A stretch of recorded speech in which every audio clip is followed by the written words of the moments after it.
അവിടെ വർഷങ്ങൾക്ക് മുന്നേ വാനത്തു നിന്ന് ഒരു മാന്ത്രിക ശക്തി ഭൂമിയിലേക്ക് പതിച്ചതും അവിടെ ഒരു മാന്ത്രിക ചെടി മുളച്ചു. അതിൽ നിന്ന് വിരിഞ്ഞ പൂവ് എല്ലാത്തരം രോഗങ്ങൾക്കും അസുഖങ്ങൾക്കും എളുപ്പത്തിൽ സുഖപ്പെടുത്താൻ കഴിയും. അതറിഞ്ഞ ഒരു വൃദ്ധ ആ പൂവ് പറിക്കാനായിട്ട് പൂവിന്റെ അടുത്തേക്ക് വന്ന് ഒരു മാന്ത്രിക ഗാനം പാടിയതും അതിൽ നിന്ന് വരുന്ന ശക്തിയാൽ വൃദ്ധ പെട്ടെന്ന് തന്നെ ചെറുപ്പക്കാരിയായി മാറി ആ ചെടി കാത്തു സൂക്ഷിച്ചു. എന്നാൽ അപ്പോഴാണ് നാട്ടിലെ രാജകുമാരന്റെ ഭാര്യയ്ക്ക് പ്രസവവേദനാൽ അവസ്ഥ വളരെ മോശമായതിനാൽ അവരുടെ ജീവൻ രക്ഷിക്കാനായിട്ട് ആ മാന്ത്രിക പൂവിനെ കുറിച്ച് അറിഞ്ഞ രാജാവ് വേഗം തന്നെ ആ മാന്ത്രിക പൂവ് എടുത്തു വരാനായി പറഞ്ഞ് ആൾക്കാരെ പറഞ്ഞിട്ടു. എങ്ങനെയൊക്കെയോ ആ പൂവ് കണ്ടുപിടിച്ച് അതുമൂലം റാണിയുടെ അസുഖം സുഖപ്പെടുത്തുന്നു. ഇപ്പോൾ റാണിക്കും രാജാവിന് സ്വർണ്ണമുടിയുള്ള ഒരു പെൺകുഞ്ഞായിരിക്കും ജനിച്ചത്. എന്നാൽ അന്ന് രാത്രി ആരും അറിയാതെ ആ വൃദ്ധ കൊട്ടാരത്തിലേക്ക് കയറി പൂവിന് പാടുന്ന പാട്ടുപാടിയതും ആ കുഞ്ഞിന്റെ മുടി തിളങ്ങാൻ തുടങ്ങി.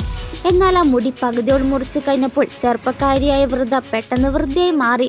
അതിനാൽ ആ വൃദ്ധയുടെ ചെറുപ്പം കാക്കാനായിട്ട് ആ കുഞ്ഞിനെ അവിടുന്ന് തട്ടിക്കൊണ്ടു പോവുകയാണ്. എന്നാൽ കൊണ്ടുപോയത് അവളെ കാട്ടിനുള്ളിൽ ആരും എത്താത്ത ഇടത്തിലാകും വളർത്തുന്നത്. അവളെ ആരുടെ കണ്ണിൽ പെടാതിരിക്കാനായിട്ട് ഇവിടെ ഇരിക്കുന്നതാ സേഫ്, പുറത്തുള്ള മനുഷ്യർ ക്രൂരനാണെന്ന് പറഞ്ഞ് അവളെ പുറത്ത് കടക്കാത്ത വിധത്തിൽ മാറ്റിയെടുത്തു. ഇവിടെ കൊട്ടാരത്തിൽ എല്ലാ വർഷം രാജകുമാരിയുടെ ജന്മദിനത്തിൽ വാനത്തിൽ ആയിരക്കണക്കിന് ദീപമാണ് പറത്തിവിടുന്നത്.